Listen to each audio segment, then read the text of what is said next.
তুমি এটা কি বানাচ্ছ গো? দেখো, এটা হচ্ছে একটা ওষুধ। এবার এটা কিসের ওষুধ সেটা তোমাদেরকে বলি। ওষুধটা হচ্ছে, এটা বাচ্চাদের জন্য হচ্ছে। আমার মেয়ে প্রচন্ড ঠান্ডা লেগেছে, আর যখনই ঠান্ডা লাগে আমি কখনো প্রথমেই দৌড়াই না ডাক্তারের কাছে।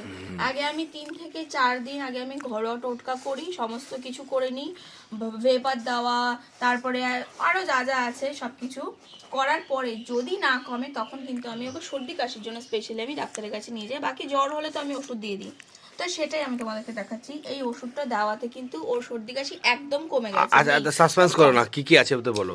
এর মধ্যে আছে হচ্ছে জায়ফল, যেটা আমার বর এক্ষুনি ঠিক যেরকম চন্দন আমরা পাটাতে ঘষি সেরকম করে, চন্দন পাটায় আবার বাটতে যেও না, এটা নর্মাল আমরা যে শিল পাটা হয় সেই পাটাতে ঘষে নেবে কিছুটা, অল্প সামান্য পরিমাণে জায়ফল। তার মধ্যে আমি দিয়েছি মধু, আর আছে তুলসী পাতা। তুলসী পাতার রস দিতে পারো, আমি এখানটা একদম কুচি কুচি করে দিয়েছি। খাওয়ানো হয়ে গেছে, চলো রাখো এখন।